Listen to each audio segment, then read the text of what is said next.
Elsa Kurt Show. Well, hey there. How you doing? I'm good. I'm going to chuckle every time I see that cartoon version of myself. I keep finding ways to reuse it and to put it back in. I found another spot for it. I'm like, I love that thing so much. The only thing I don't like is that it looks like, we did it deliberately because we were doing a Christmas special. So was that the Christmas special? They were going to like duke it out over. Yeah, I think that's what it was. Yeah.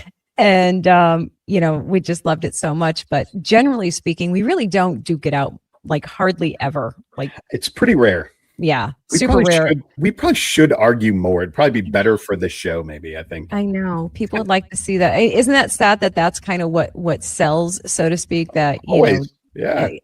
Yeah. I'm sorry, guys. We're just conflict. Right. Yeah. I'm sorry. We are just not conflict driven people, at least not with each other. If you give us a reason, I'm sure both of us have no problem bringing the heat. Well, hang around to the end of the show, folks. There's a comment in there that Elsa got a little riled up about. So if you hang around to the end, after we go through our 5 or 6 topics we've got, and Elsa's got she got a little riled up on one of the comments, and so hang around till the end. But we'll get started right after this. From the Super Bowl's political fireworks to a chilling kidnapping mystery, we're diving into foreign meddling in our politics, the creeping socialism wave, California's tax trap biting hard, and if anyone's still tuning into the Olympics, buckle up. Truth doesn't play games. Welcome to the Elsa Kurt Show in Clay Hilton. All right. So yeah, we got a whole bunch of good stuff. I am weirdly excited to talk about this, considering the fact that I didn't watch any of it. I went to a Super Bowl show. I went to a Super Bowl party. Yep. Didn't watch a single second of it. Was enjoying some great conversations, some ridiculously good, bad choices, food. And so weird that I'm excited to talk about it. As everybody knows, the Super Bowl just wrapped up with the Seahawks steamrolling the Patriots 29-13. Is that a steamrolling? I don't know if that's a steamrolling. I don't know. The game was. If you watched the game, first of all, the first half was potentially the most boring half of Super Bowl football in history. I did hear that circulating. 12-0 at halftime. Texting with my friends. I was at a Super Bowl party as well, and texting with friends all over the country, all over the world. And we were talking about who bet on what. And a lot of the guys the over under for betting, if you're a bettor, was 45 total points. And I had a bunch of friends that bet the over.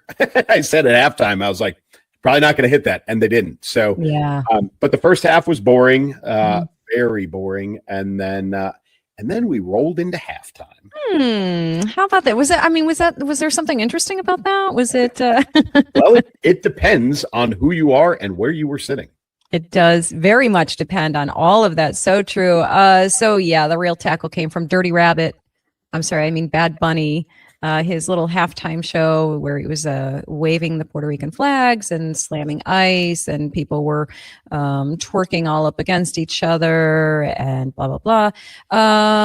Most of the conservatives, from what I understand, or at least a lot of them, tuned into Turning Point USA's counter halftime show with Kid Rock and a bunch of other artists. And it was dubbed as the patriotic America celebration, which got great reviews, great ratings. Comparatively, the halftime had I think it was 125 million versus I think ultimately 50 million. They hit 50 million streams, which is a big hit for that's a big hit on the NFL. I saw lots of video of people just kind of recording that were at bars and stuff watching. And nobody was paying even an ounce of attention to the screen. There was one that I saw where the owners were, they had both sides of the aisle there. Half of the people wanted one halftime show, the other half wanted the other. So he played neutral, and he put some TVs with TPUSA and the others with the NFL halftime. And the big thing about that was that the people who wanted TPUSA didn't really say anything at all about the Bad Bunny show happening on the other side of the room, versus the people watching the Bad Bunny halftime gave this bar and this owner went right away to Google reviews or Yelp and was giving them 1 star and trashing, just being absolute jerks. But there's all that. That's how it is. That's what they do. That's what they do, and they definitely they're consistent. They're consistent. But about this Dirty Rabbit, I mean, so this is the guy that they promoted as being this wonderful thing. This is obviously not his halftime show footage, but this is just a little taste of some of the things that he does and the way he presents himself. So that's charming. I mean, that's sweet, very wholesome, very American, very value driven. It's awesome, right? So at the Super Bowl party you were at, what did they do?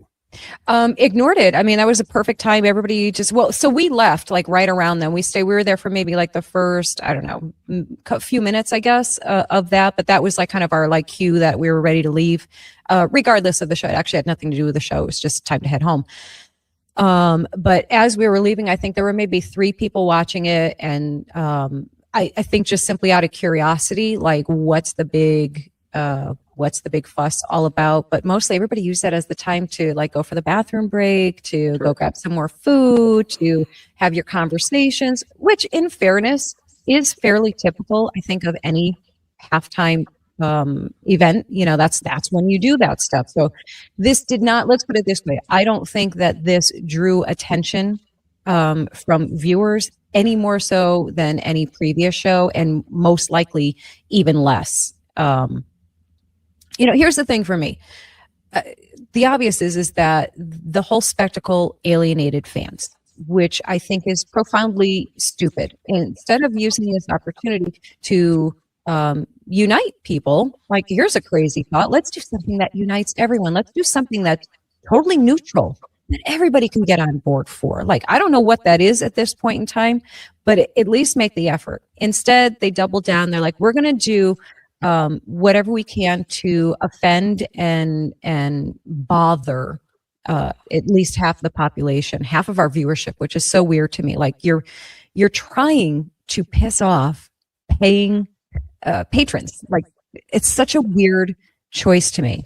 Now, I will say the flip side of that is I see a lot of big fuss being made over the fact that, and including from Dirty Bunny himself, that, it's about that he was going to only speak Spanish, no English, and get used to it or learn, that whole nonsense. And I feel like such a bigger deal was made over the Spanish only part, which is like, I don't know, it's kind of whatever for me, honestly. The bigger deal to me is that because it was all in Spanish, nobody knew what the heck he was saying for the most part. And so the people that did know what he was saying were basically like, what? The lyrics to his songs, when there's actual lyrics and not just grunting and repetitive sounds and, whatever else he does. The man has zero talent. Did you hear the isolated vocals from? No, It's so bad. It's just so bad. So this is not about talent. Like, let's make this very clear. This is not about talent. Anyone that wants to say that he's so talented, he's so gifted, you bought the propaganda. Congratulations. Like you are just a propaganda fool and tool, really, for all of this. But for me, the whole issue really is that because you don't know what he's saying in his lyrics, whether it's the ones he sang there or from his other music, it's really all about degradation and objectification of women. It is vulgar, like extremely vulgar and crass and disgusting. And it has, again, I got to say, absolutely nothing to do with anything other than controversy and being gross and just parading degradation. All of it was just gross. That's the bigger deal to me, to be honest with you. Less about the Spanish speaking. I don't care as much about that because I don't know. I mean, I'm half Cuban and I do like Spanish music. That to me is not what Spanish culture, Hispanic and Latin culture is about. And for them to pass it off as, bleh, no, thank you. Yeah. So I looked up a bunch of his lyrics beforehand because, my Spanish is atrocious. And it is bad. You're right. The content of a lot of his songs is bad. Now, truthfully, I kind of tossed that out the window comparative to other Super Bowl performers because let's remind some folks of some things, right? And I will throw this out because of this. We had, Snoop Dogg, we had Eminem, we had, right? They're not known for, the best cleanest lyrics in the world. The greatest halftime performance that my personal opinion is Prince, who also has been known for some not so very clean lyrics. Okay. And then, you can even go back and say, bands like Aerosmith, right? Who, Right. kind of that's more in the mainstream America, or at least what a lot of the Super Bowl watchers would prefer would be that kind of music. Also some not so clean lyrics. So the lyrical part of his music, I care less about, except, mostly because I knew that the FCC, nobody was going to allow him to use those lyrics on the show. There's no way. So that's part of it. I didn't like from the beginning, the whole, you've got 4 months to learn Spanish, get over it. But I know that this is the NFL. This is two things about this. One, Jay-Z is on the committee for selecting the halftime show. So if you go back, it's been a while since, it hasn't been a hip hop or dance type halftime show, direct Jay-Z influence. But also the NFL is trying to go international. They're trying to increase their international footprint and make themselves more of an international brand. And this is the entirely Spanish-speaking halftime show. I have no doubt is part of that. They're increasing their overseas regular season games over the next few years, and this is part of it. I will tell you that their goal, and Americans are not going to want to hear this. You know me, I'm a soccer guy. Okay. Yes. My favorite statistic of the day was that about somewhere between 155 and 160 million people watched the Super Bowl. Okay. The pinnacle of American sport, the Super Bowl, single game, 160 million people. Sunday morning, there was a regular season, non-playoff, nothing, just a regular season English soccer match between Manchester City and Liverpool that had 750 million watchers.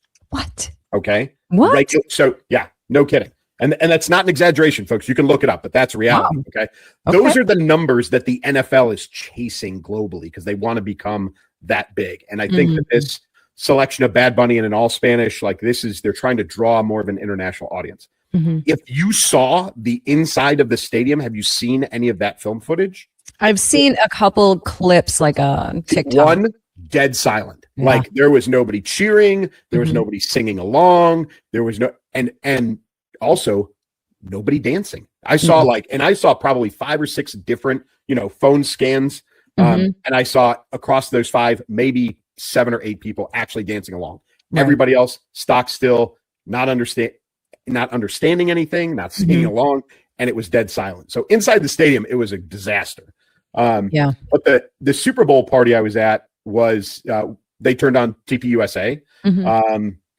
And you can play devil's advocate on this. A lot of people who watch didn't know the country performers. Were they great performances? Sure.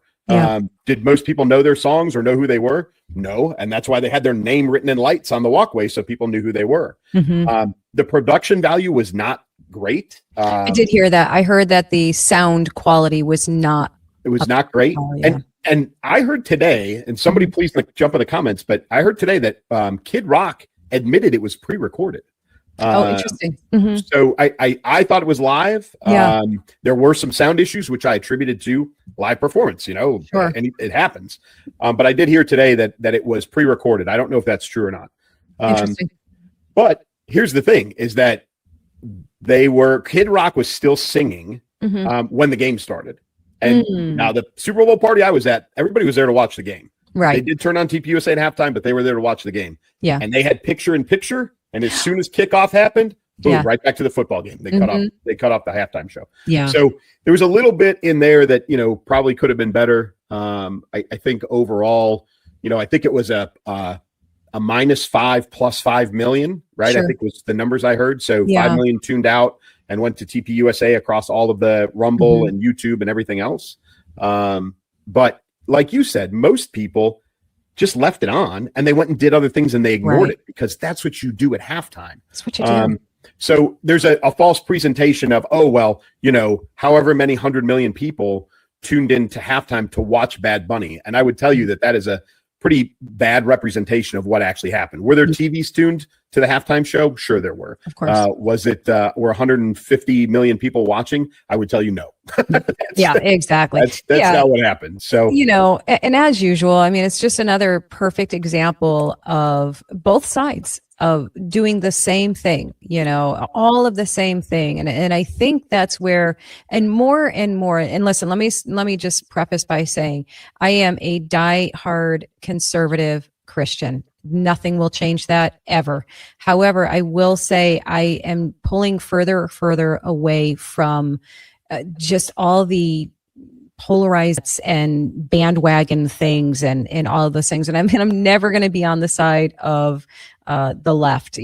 These are all givens and they should be without saying. But I'm just really right now, it's like everybody's got to get kind of called out here. And the whole boycott culture, I saw the calls for boycott. That's, it's right there. Boycott and canceling to me are, neck and neck with being like the same thing, because I choose not to watch the whatever it is. I mean, obviously in this case, we're talking about the halftime show, Super Bowl, for me, generally NFL in general. I simply choose not to watch it because it doesn't align with my values and my beliefs and my morals. If you or anybody else wants to watch it, that's your choice. I'm not calling on anyone to boycott anything. Make your own decisions based on your own perspectives and beliefs, and that's it. So I never like seeing those things like everybody boycott the NFL and blah, blah, blah. And, as for TPUSA, I think it's a great alternative. Like, it's a great alternative. And hopefully if they do it again next year, they'll learn from whatever mistakes that they made. Then maybe they'll get more acts on board that have more popularity, that people know better.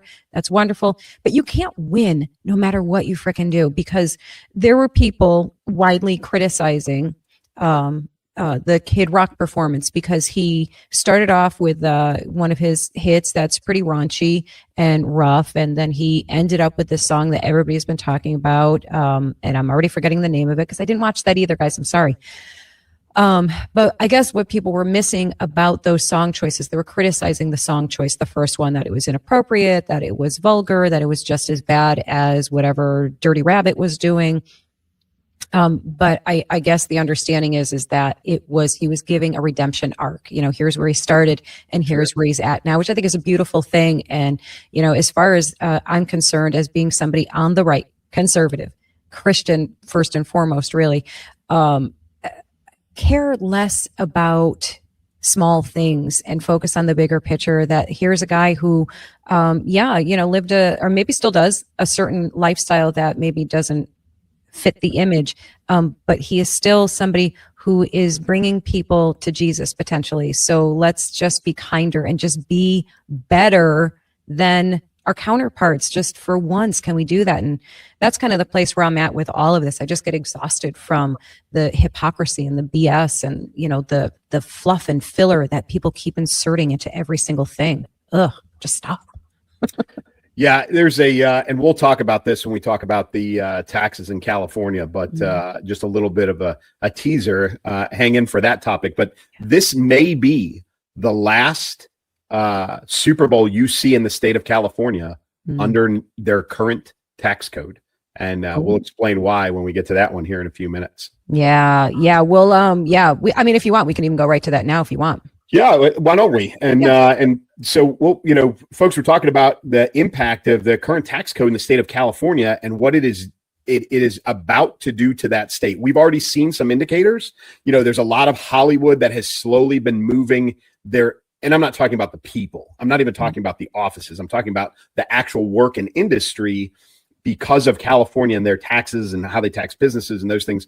Like Hollywood, which really has made Southern California, is moving their work out of not just California, into other states. Texas, Georgia notoriously has given great tax breaks for decades to film production, but a lot of it is moving to Canada for the same reason.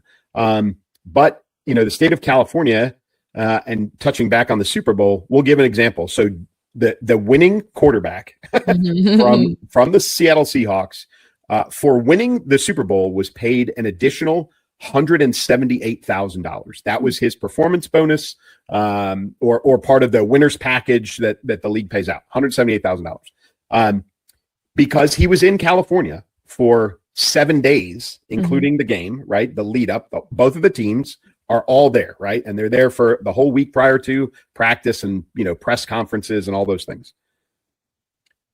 He is going to be charged an athlete tax by the state of California in excess of $250,000. He is going to pay $70,000 for winning the Super Bowl in California.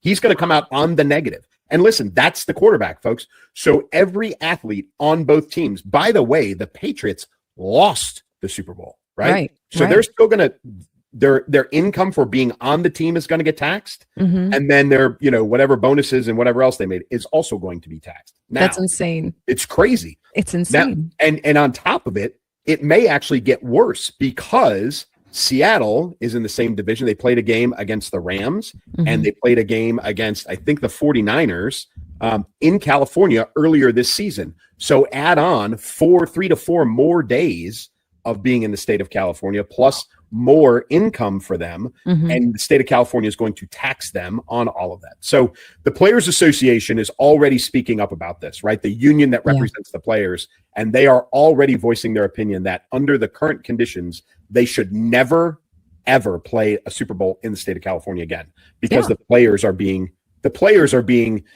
punished because of a decision by the league. But that's the California tax code, folks.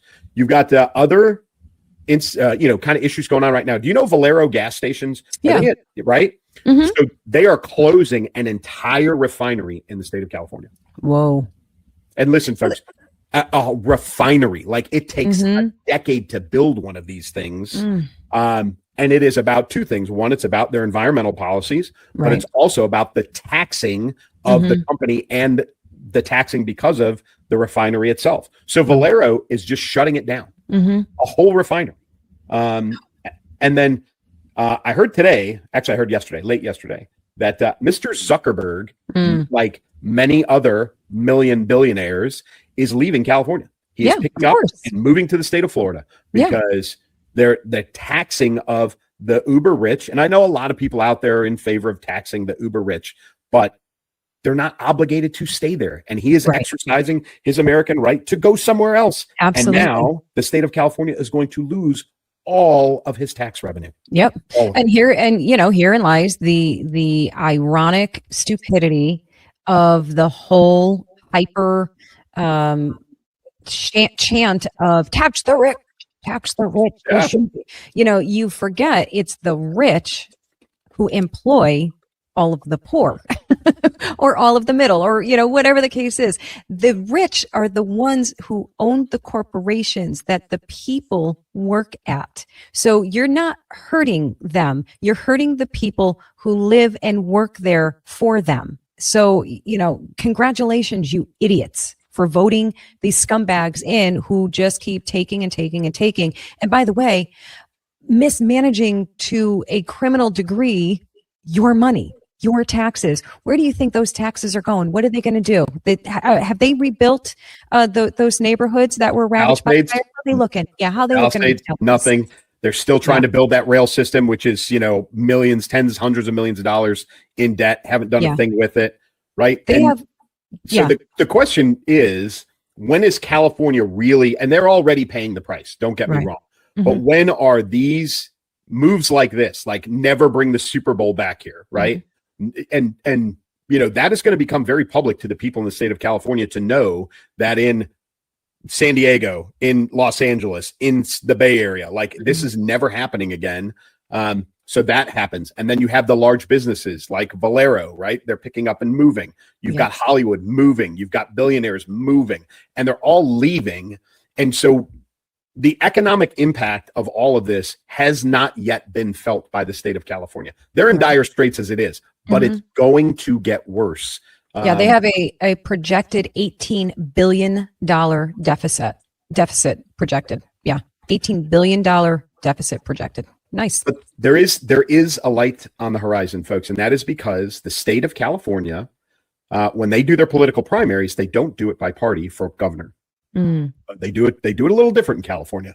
It is the top 2 vote getters, regardless of party, in the preliminary, right? In the prelim, who get to go to the final election. So the 2 top vote getters in all of the early prelims, they get on the final ballot, and that's it. And right now, those top 2 vote getters are conservative Republicans. All right. All right. All right. So there is potential there, as much as, who was it? Was it Swalwell? Who was it that jumped in and said they were going to run for governor to replace Newsom? I know there was, your girl Kamala's name was in there for a little while. That's kind of off, but there was somebody else that popped in lately. But the reality is that there is potential light at the end of the tunnel for the state of California. In that, I hope so for them. There may be, there's so many liberals right now running, and they're all crappy candidates, but there's a couple of decent Republicans, including the current or former sheriff from LA County is running, and he is one of the leading vote getters. But right now it looks like there's potentially 2 Republicans as the only 2 candidates for the governor of the state of California. Okay. When Governor Newsom leaves. But again, folks, when Valero closes this refinery, like, that's not a simple, oh, we've got a Republican back in. Well, we'll go back and we'll turn the lights back on and we'll start back up again. That's not how that works. This is a significant, they've got to change the tax code. They've got to give tax relief. They're going to have to rehire and retrain people. Like, if this goes for a couple of years, this is very likely to be a permanent move brought on by the current state level administration. It's just wild to me. And I really do feel for Californians, and I know quite a few who I've spoken to, and they're like, don't judge us by our governor. Sure. We're not on board for this. This is not what we voted for. This is not what we wanted.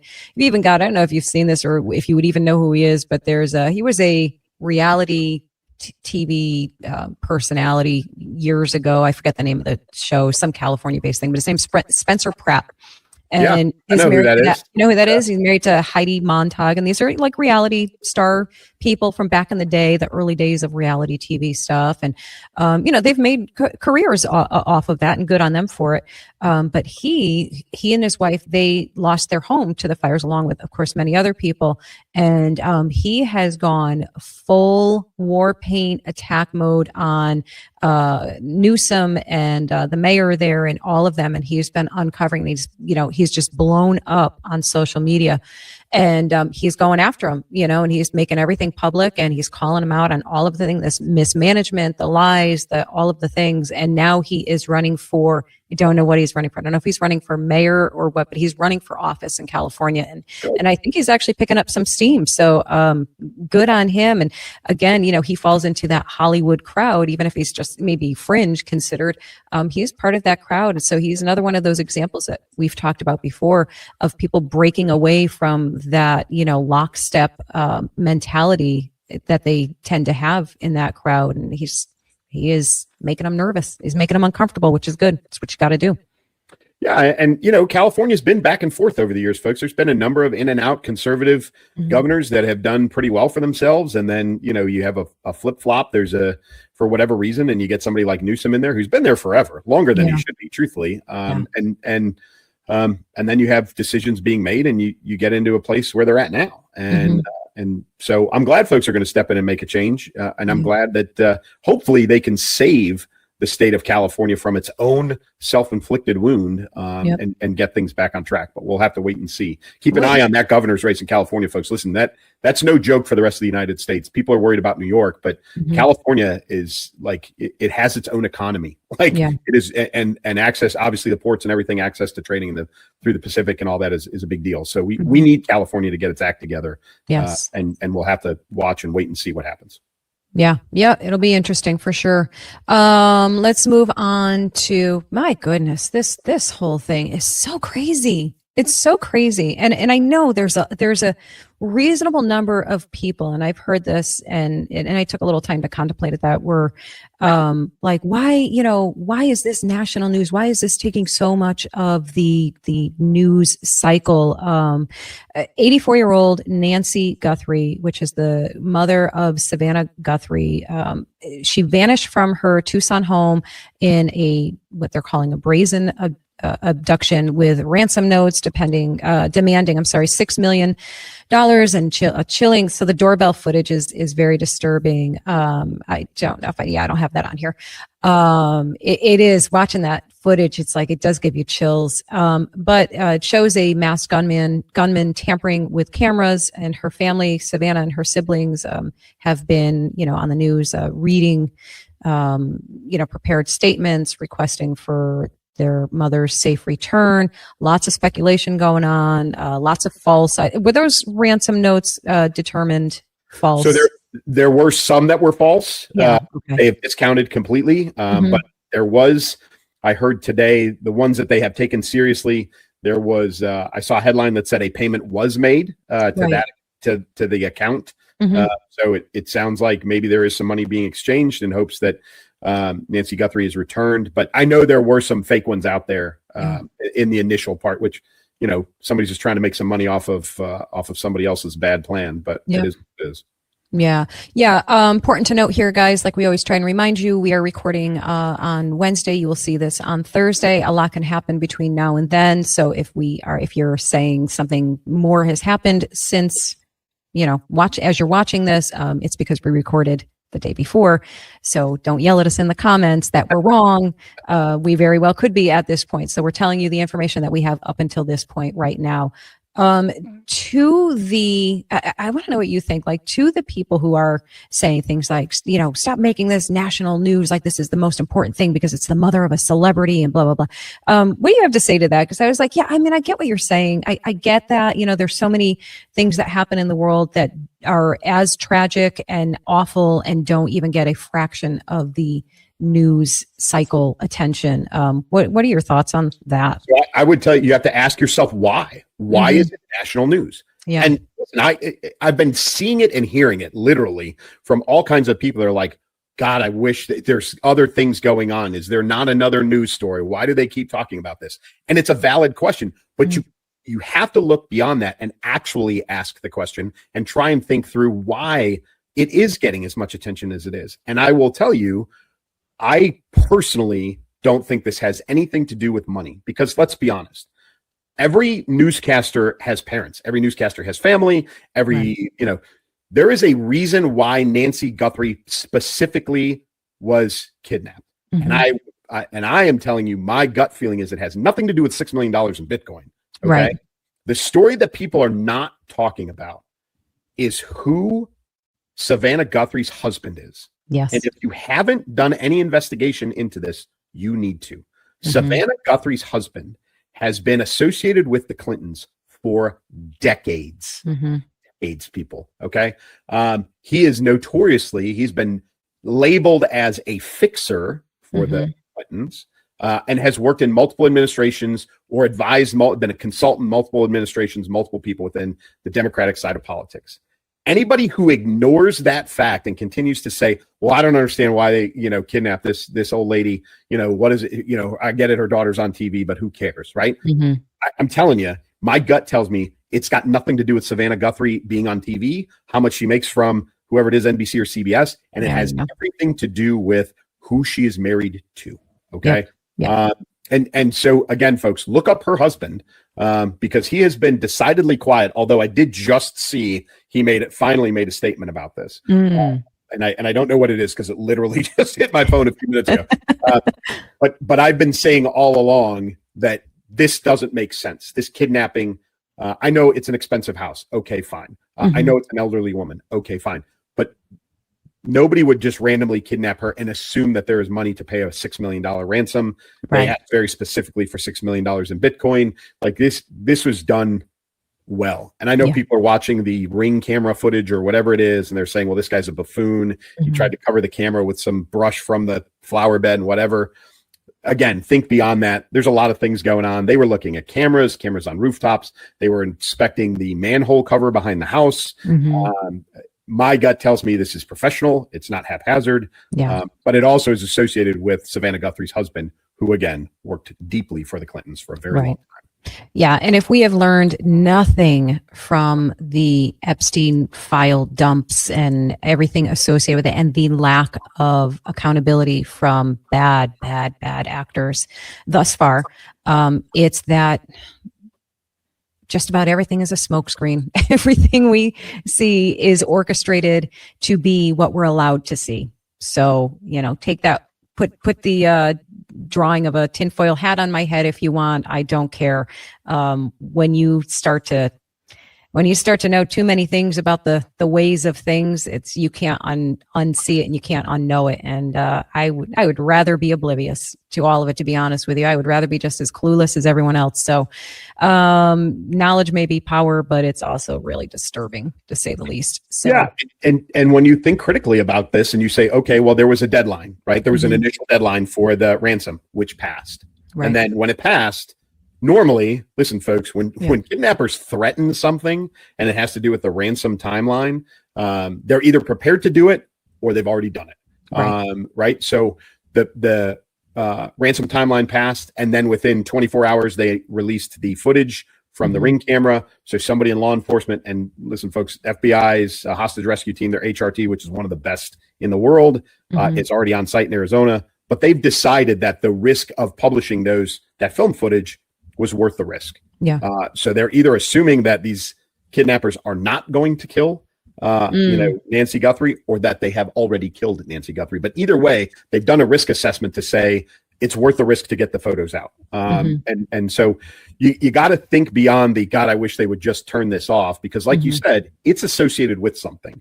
This is very much a shiny object. Look over here, squirrel, whatever you want to call it. Yeah. There's something else associated with this. Is not a random kidnapping of a rich old lady. That's not what this is.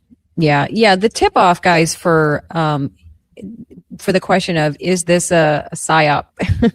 is this what everybody's talking about? Is this the main focus? Like, if everybody's talking about this one thing, or two or three things, take a moment and look around and figure out what they're not talking about. What else is going on in the world right now? And it might not be on our own doorstep. It might be, a lot of times it's international, right? That they're putting up, shiny, like you said, shiny objects to keep us distracted from something bigger, deeper, darker, more, all of the things. So, again, just that PSA, stop getting sucked into the obvious, the shiny object. And like you just said, Clay, I think that was supposed to use some critical thinking, just the pause. I think that's going to be our thing every week. We're going to say pause. Everybody hit pause. Right. Think bigger, think deeper, pay attention more. So, let me ask the uncomfortable question. Do you think that she is alive? No, I don't. I don't either. That's my gut. But for a number of reasons. One, again, the ransom timeline has passed. FBI decided to release the film footage, I think, based on her age and the fact that she was on medication of some sort. I think there's too many indicators that say that she is most likely. And I know that, and listen, I'm not trying to, make light of this, or, the Guthrie family is suffering through all of this. But chances are, if you play the odds, chances are she is already has been killed or died in the process of being kidnapped. Yeah. I tend to think the same. And for everybody playing amateur detectives at home, I hear all the accusations that the daughter and son-in-law are involved. They acted suspicious. I could tell by the way that she looked down, or that how many times she blinked. And too much true crime. Too much. Like you guys are not, we're not, like, I love all of us and I do these things as well. We're not body language experts, because somebody looked up to the left. It doesn't necessarily mean they may have seen a spider up in the corner.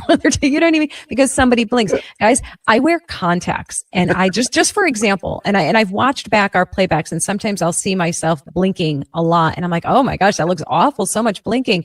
And it's like, if people only knew the fact that I wear contacts from the minute I wake up until the moment I pretty much go to bed.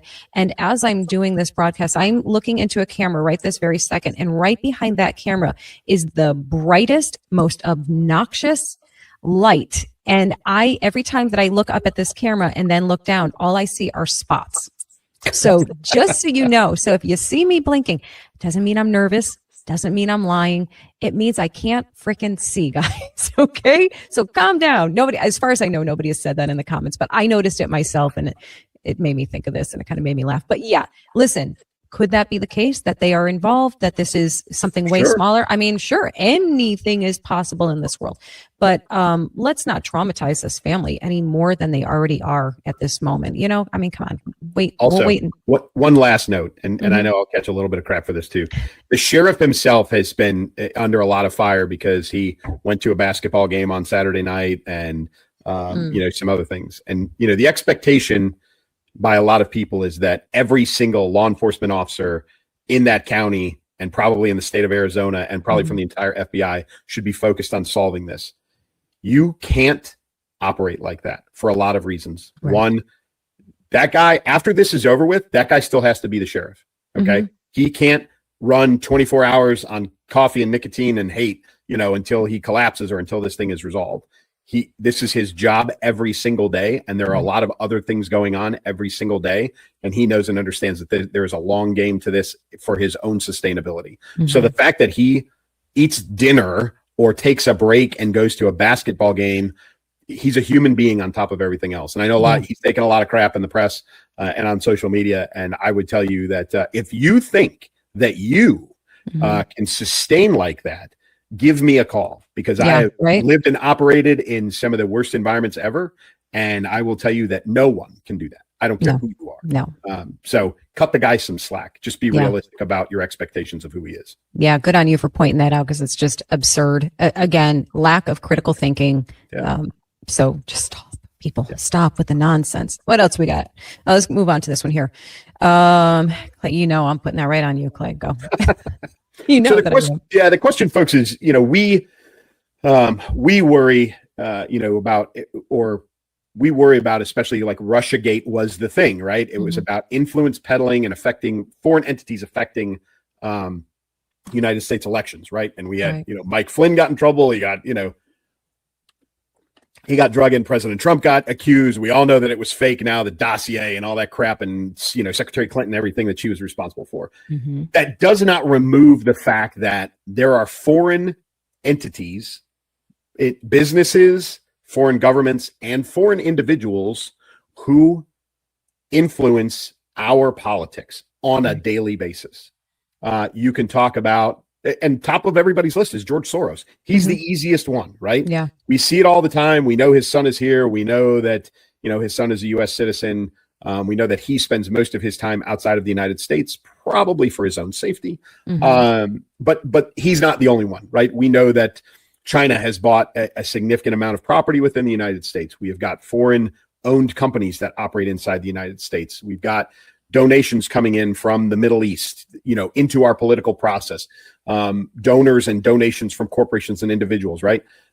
Whether they're claimed or not. But all of that is happening. And I know that we have laws in place to quote unquote prevent, foreign interference into our electoral process. Yeah. How's that working out for us? It's not. And that's my point is when are we collectively, the United States, and this is where it lands on the voters, because we know that our elected officials are the ones who are benefiting from this, truthfully. Right. And they're not going to be the ones to stop it. Yeah. But how do we, American citizens, step in and stop this from happening? And I don't really have an answer. But we have a problem collectively inside the United States with foreign influence interfering. And again, folks, it's not Russiagate. That's not what I'm talking about. I'm talking about the very low key stuff that's going on financially. Yeah. And it isn't even low key. Right. Yeah. And I think, that the most obvious problem is that it's so big. Everything is so big. The government is so big. Each state's internal government system is so big. It is virtually impossible to keep track of every little thing, because these people it's constantly shifting. As soon as you uncover one thing, they've already moved on to another way to funnel money in, and different organizations. And I don't really know. You just can't, like, all you can do is just keep trying, basically, and keep shutting them down and keep investigating. And, with the understanding that this is a never ending process. This isn't a one and done. This isn't a pass a law and now it's fixed. It's, it's the constant, management of that and oversight of that. And it's huge.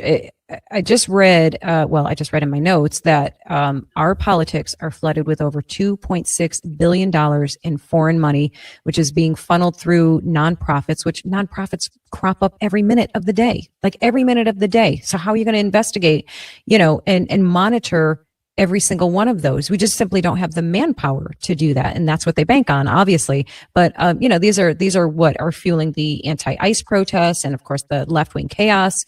It's pretty much guaranteed tied to China and to probably Russia, and all of the places that you just talked about. Minnesota obviously is the most glaring example of everything. And of course, they're not the only ones. It's not the only place. That's just the one under the microscope right now, which fortunately starts putting a microscope on other states and other cities and, hopefully more, what's his name? Nick Shirley's. Hopefully more Nick Shirley's will crop up all around, which I'm sure there are. It's happening. I know that it's happening. It just can never happen fast enough or wide enough, I think.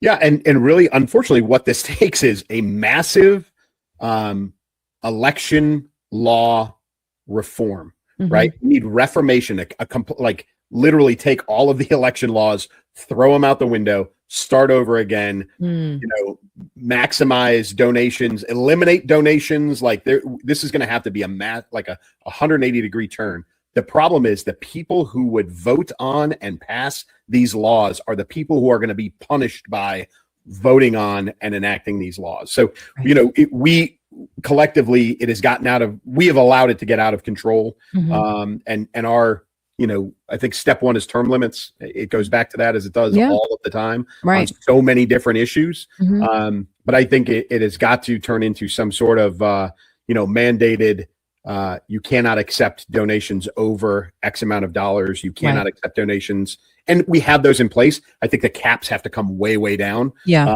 And then you've got to have certain entities are barred from donating.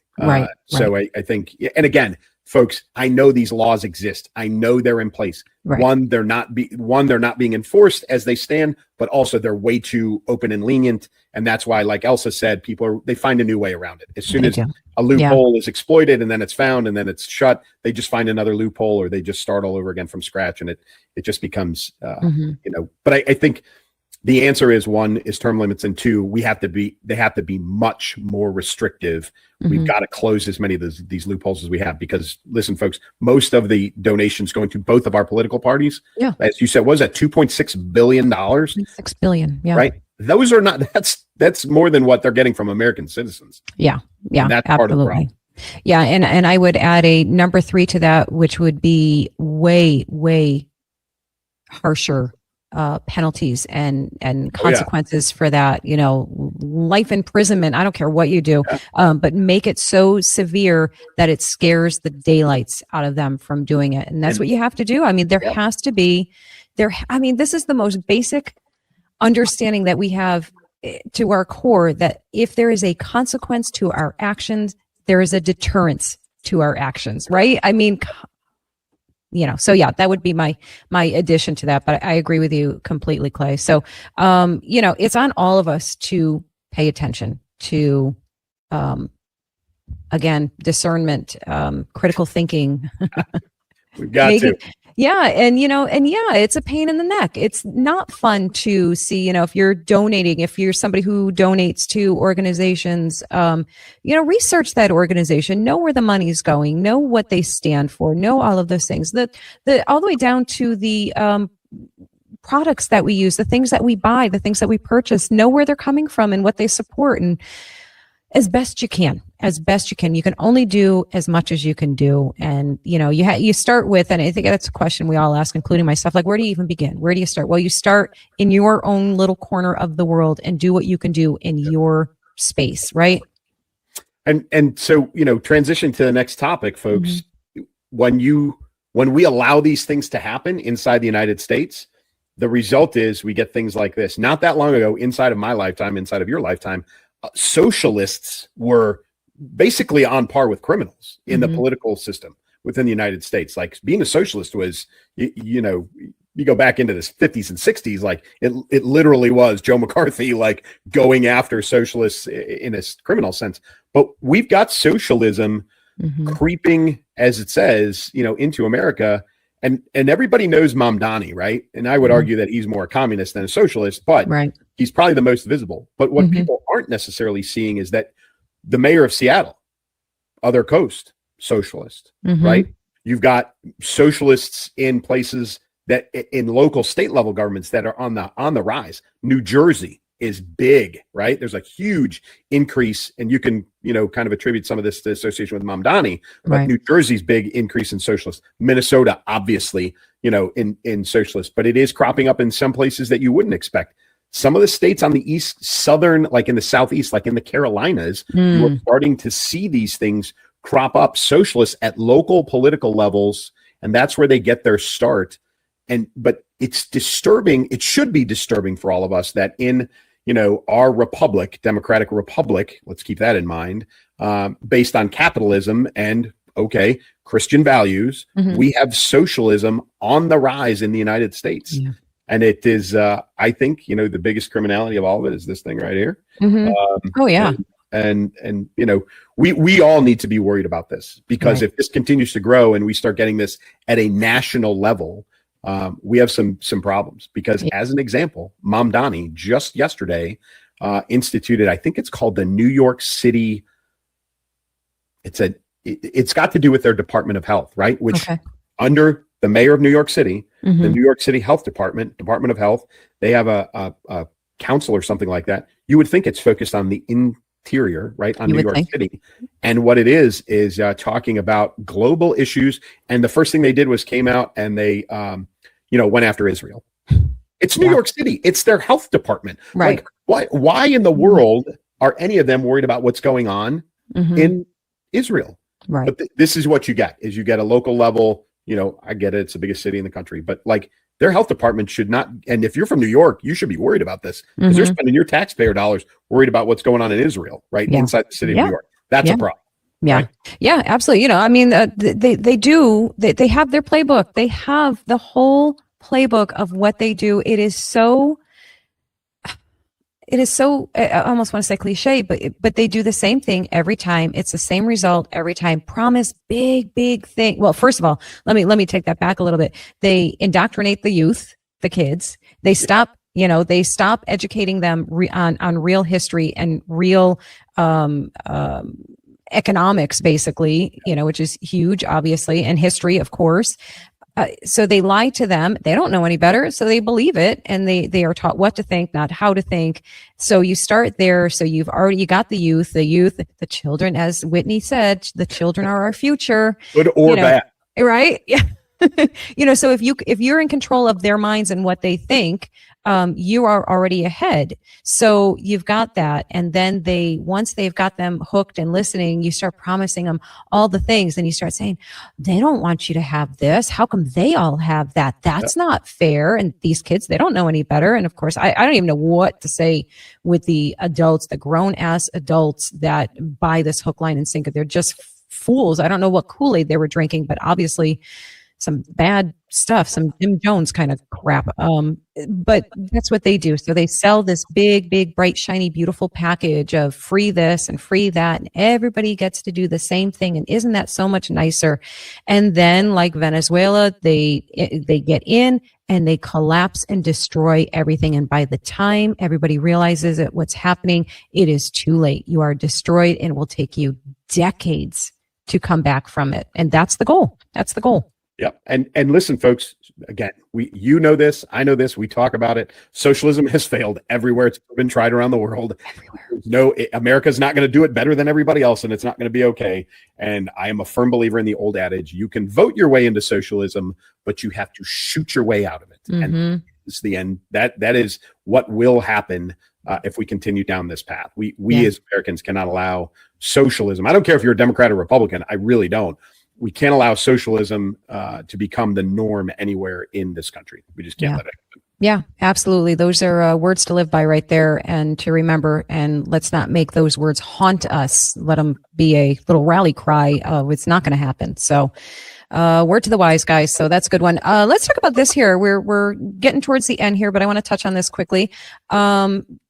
Dude, I got to be honest. I didn't even know the Olympics were on until didn't even know until the only reason I knew, what's her name? Lindsey Vonn? Is that who? Yeah, correct. Yeah. That was like the first thing that I saw about it. I was like, when did this happen? When was this guy? And I was like, oh, it's like right now. It's right now. It's happening now. I had no idea. I don't watch any mainstream TV. I watch like reruns of old shows. That's kind of like all I actually watch. So Had no idea. Sorry, guys. Yeah, I think there's a couple of contributing factors. One of them is, back in the old days when we had like 3 channels, I remember as a kid, like, I think it was ABC most of the time, or maybe it was NBC. You had no choice. You were watching it. That was it. It was on 24 hours a day. The Olympics, no matter where it was going on in the world. Yep. And we didn't have DVR and we didn't have those things. So if you wanted to watch ice hockey, USA versus whoever, and it was on at 3 o'clock in the morning, you had to get up and watch it, right? Right.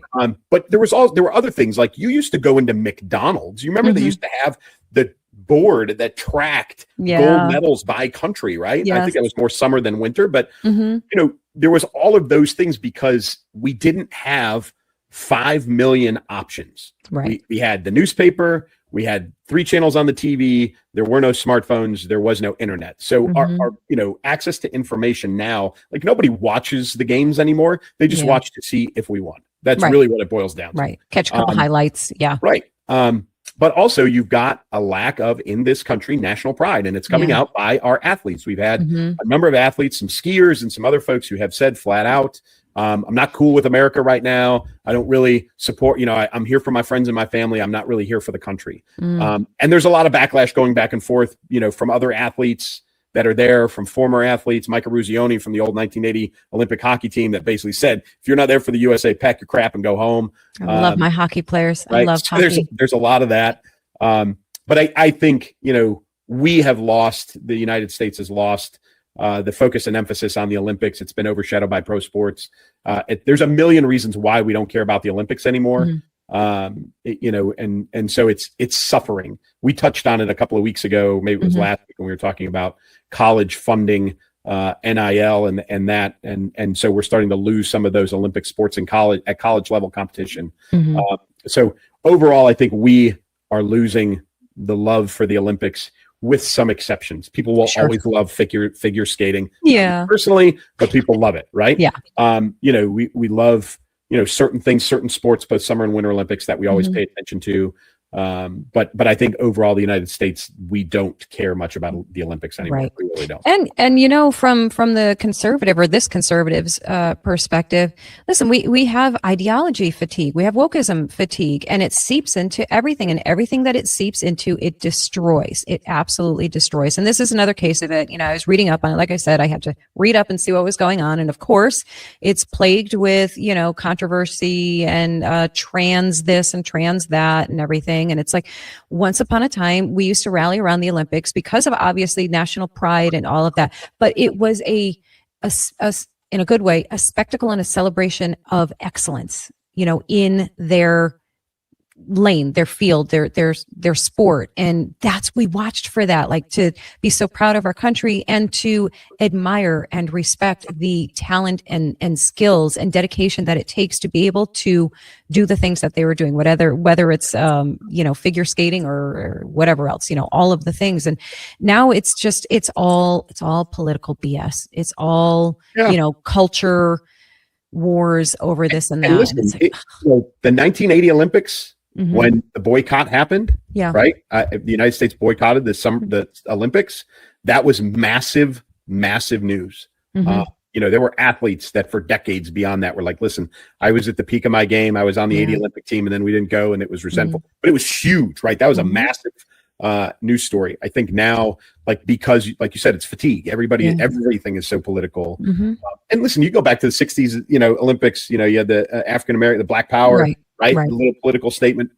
So it's not that the Olympics have been devoid of politics, but when politics stepped into the Olympics, it was a big deal. Now it's all the time, literally all the time. They've had athletes, under the refugee flag from countries that don't exist or that they can't perform, right? That's a thing.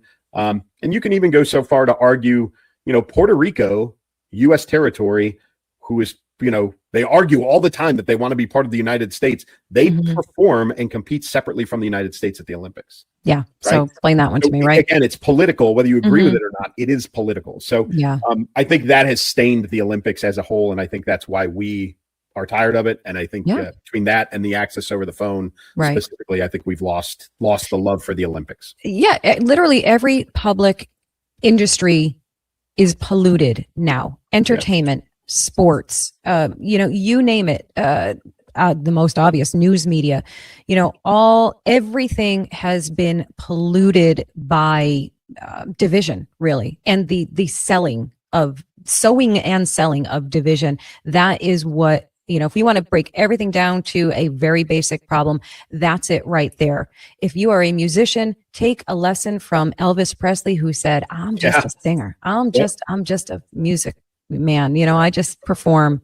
Give me back my football. Just play the damn sport. I don't care about your political beliefs. I don't care if you agree with me or disagree with me politically.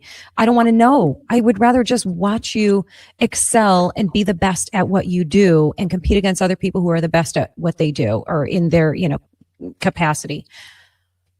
Can we just have that, guys? Can we please? And listen, folks, we've got 2 big events in the next 2 years coming to the United States that will, I think, determine our future path on international competition. We're hosting the World Cup this summer, which has already been politicized by a number of people, including President Trump.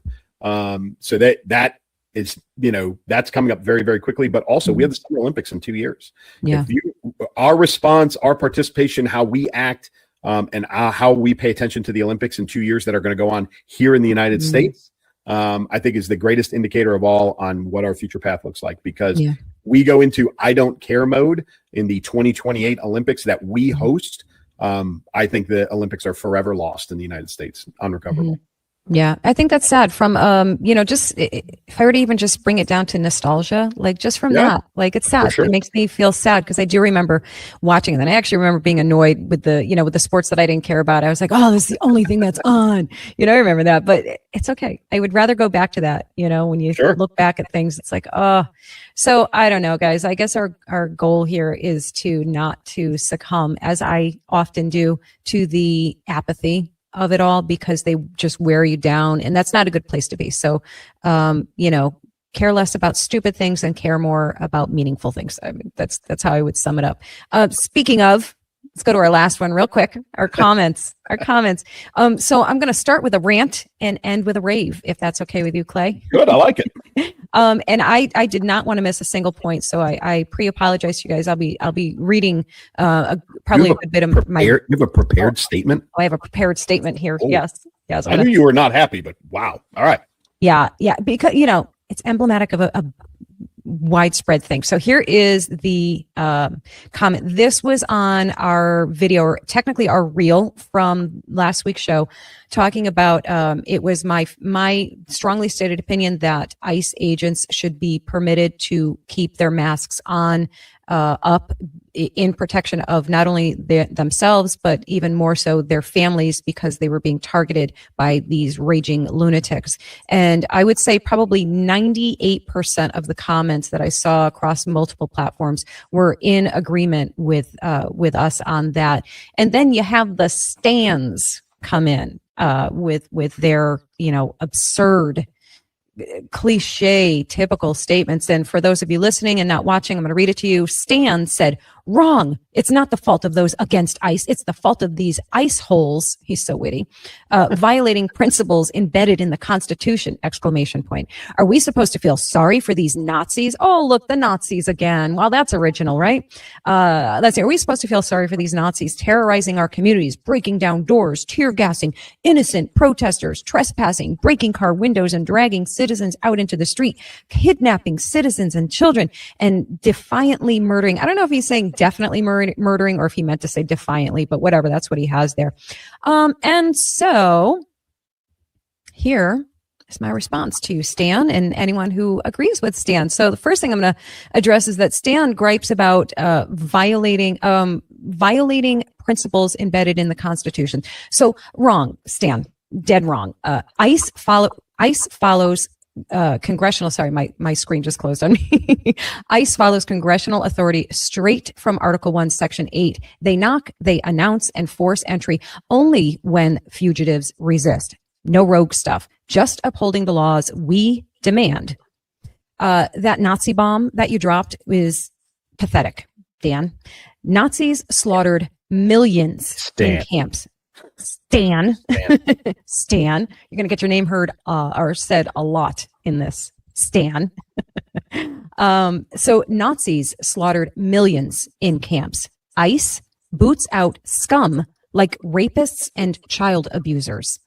One day, they snagged 5 violent thugs, part of a 675,000 removals and 2.2 million self-deportations since January 2025. 70% convicted crooks, including 1,000 predators, yanked in a holiday operation.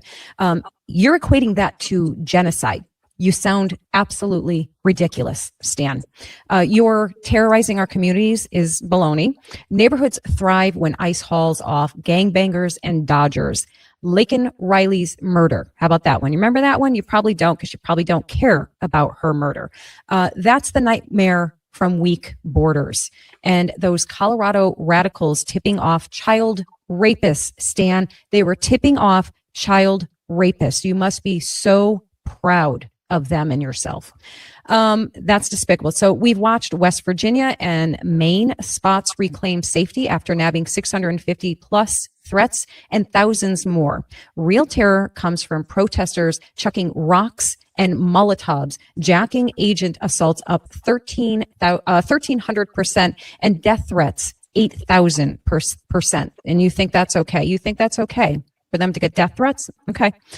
Breaking down doors, tear gassing innocent protesters, trespassing, this whole thing, breaking car windows, dragging citizens out, this whole nonsense, which it's pure overblown drama from you. Doors are breached with warrants, tear gas hits back at rammers and weaponized mobs in Minneapolis. Trespassing? Wrong. No, sir. That is lawful. The windows breaking as necessary. If it's required, if it needs to be done, it's going to be done. Don't care if you don't like it, if it doesn't look nice to you, Stan. And by the way, dragging citizens, that one, really, it's more like fending off rioters hiding behind the I'm a citizen shield. Do us all a favor, Stan. Step away from CNN. And then last of all, kidnapping citizens and children is a total myth. No abductions. It's just enforcing orders on 1.4 million finals. Oh, no, I'm sorry. One last one. You're defiantly or definitely murdering. Cases like Renee Good and Alex Preddy are honestly self-defense against aggressors, not murder. They put themselves in awful situations. Their deaths are absolutely tragic and should have never happened, and that falls squarely on them. I don't care if you don't like it. I don't care if you disagree. That is my position on that one. And all I'm going to say to you, Stan, is that your comments are ignorant, false, and it spits on actual Nazi victims. So you should be ashamed of yourself. Maybe watch some survivor stories or, I don't know, some real history before you make idiotic comments like that one. And that goes for every single person that drops the Nazi comment in anything like this. I'm so sick and tired of that despicable comment being put out. Grow up, Stan. And also, have a blessed day. So that's my rant. Do you need to add anything to that? Nope. Okay. Nope. All you. Thank you. Thank you. Now that I just stomped my foot and stood on my soapbox, I want to close on this here. And I'm so thrilled that somebody commented on this. Peaches said, this was in regards to the Grammys. She said, we got back then, she's referring to that. We got to see real stars and that there's very few left. And then she ended her comment with, Jelly Roll was awesome. And Jelly Roll was awesome. And if you did not, like me, until after the fact, or maybe haven't seen it at all, this was Jelly Roll's, a part of Jelly Roll's speech for winning the Grammy. I'll probably cry, so just ignore me, guys. Here we go. There was a time in my life, y'all, that I was broken. That's why I wrote this album. I didn't think I had a chance, y'all. There was days that I thought the darkest things. I was a horrible human. There was a moment in my life that all I had was a Bible this big and a radio the same size and a 6x8 foot cell. And I believed that those two things could change my life. I believed that music had the power to change my life and God had the power to change my life. And I want to tell y'all right now, Jesus is for everybody. Jesus is not owned by one political party. Jesus is not owned by no music label. Jesus is Jesus, and anybody can have a relationship with him. I love you, Lord. Yep, he got me again. Got me again. I'm crying. I don't even care. Yes. Listen, I don't think whatever you will of Jelly Roll, of his music, of his presentation, of his past, his present, his wife. Think whatever you want. It's all good. All I know is what I stated before talking about, I think, Kid Rock. If you are bringing people to Jesus, that is a beautiful, wonderful thing. God will sort all of it out. Don't worry about it. Don't worry about his past. Don't worry about other things that he says. Don't worry about his lyrics. Don't worry about it. You have your relationship with him. Let Jelly have his, and let him bring people to have their relationship. And that is the note that I wanted to close on for myself. Clay, you close them out with whatever you want to say. Hey, and listen, he is the American system in action. He is somebody who grew up challenged, made some poor decisions, judged and sentenced by a jury of his peers, as our system dictates. And he paid his debt to society, and he came out better on the other side, and has made some life changes, and good for him. So I'm on board with that. That's the way America works, folks. That's the way it's supposed to be. Maybe not, we would prefer you don't make the bad decisions on the front side, but when you do, you own it. You pay your debt and you move on. So good for him. But hey, great show, folks. A long one, but a lot of great things to talk about. A lot of things that need to be said. And we are very thankful that you pop in. Again, keep it in the comments, and you might become famous. Elsa might have a prepared statement with your name on it. Let's see. But hey, we do appreciate everybody tuning in, whether it's on video or audio. And as always, for me, keep moving, keep shooting. Take care, guys. We'll see you in the next one. The headlines will change by tomorrow, but the patterns won't. Thanks for spending this time with us. We'll be back to keep asking the harder questions and telling the quieter truths. Until then, stay grounded, be discerning, and we'll see you next time.